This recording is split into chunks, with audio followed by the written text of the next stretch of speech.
hal terbaik adalah kalian mungkin boleh tes ke psikolog atau ke psikiater. Kalian punya ketakutan bahwa kalian mungkin adalah seorang narsistik dan mencari tahu tentang hal tersebut, ada kemungkinan besar bahwa kalian itu bukanlah seorang narsistik. Sebaliknya, ketika kalian, para korban narcissistic abuse, berkata kepada seorang terduga narsistik, yang kalian sangat yakin bahwa dia adalah seorang narsistik, dan mencoba misalnya untuk menyadarkan dia, reaksi pertama dari mereka, itu justru mereka tuh menuduh kalian adalah seorang narsistik. Dan mereka tidak butuh waktu yang lama, tidak butuh diagnosa apapun, dengan sangat yakin mereka akan menyerang kalian dan mengatakan bahwa kalian adalah yang narsistik. Gitu ya. Kenapa seorang narsistik itu harus menuduh gitu ya, orang yang menuduh dia seorang narsistik itu adalah seorang narsistik? Tujuan apa yang ingin dicapai oleh seorang narsistik ketika dia menuduh orang lain itu adalah seorang narsistik? Ingat bahwa seorang narsistik itu sangat sensitif terhadap kritik, ya. Dia tuh nggak suka dengan yang namanya kritik. Kenapa? Karena itu akan mengancam false self atau false image yang dia bangun. Bahwa dia itu adalah seseorang yang lebih daripada orang lain. Jadi ketika kritik disampaikan kepada dia, respon dia yang pertama kali, dia harus melindungi diri dia dari serangan tersebut. Walaupun ketika orang mengkritik dia tidak bermaksud menyerang dia, bagi dia itu adalah sebuah serangan. Dan ketika serangan datang kepada dia, respon alamiah dia itu adalah menyerang balik. Oke? Ketika seorang narsistik merasa terancam, ketika dia merasa ada sesuatu yang jelek dalam diri dia, dan dia tidak mau mengakui hal tersebut, apa yang biasanya dilakukan oleh seorang narsistik? Ya, kita tahu salah satunya itu adalah projection. Ya, ketika seorang narsistik menuduh orang lain narsistik, sebenarnya dia sedang melakukan projection. Projection itu adalah kondisi di mana ketika seseorang mengaitkan hal-hal yang jelek tentang diri dia, tetapi dia limpahkan kepada orang lain.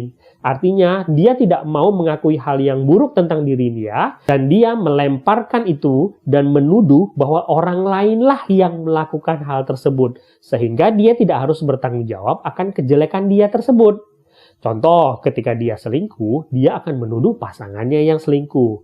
Ketika dia yang melakukan abuse, dia yang akan menuduh pasangannya yang melakukan abuse.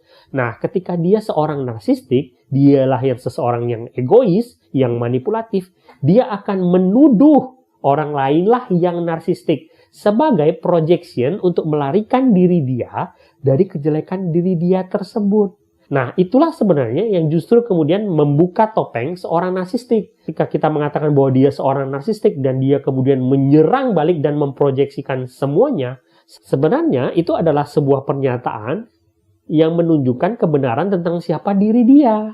Projection yang dilakukan oleh seorang NPD itu justru sebenarnya membuka rahasianya dia sendiri.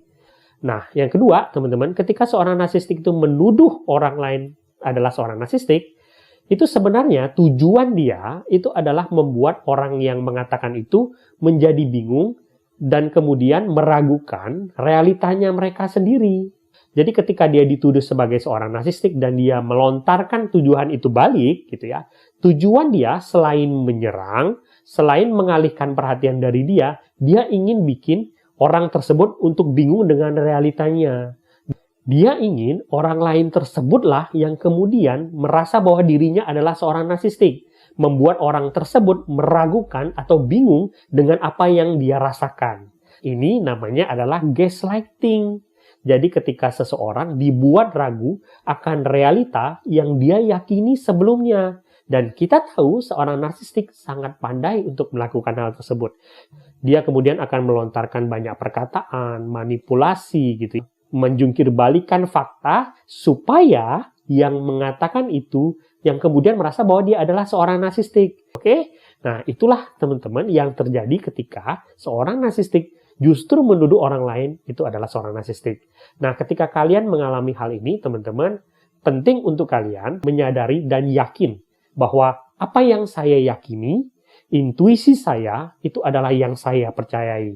Jadi ketika kalian berhadapan dengan seorang narsistik dan kalian yakin dengan fakta yang kalian punya, ketika dia berusaha memutarbalikkan semua fakta tersebut, penting untuk kalian tetap percaya kepada apa yang kalian yakini.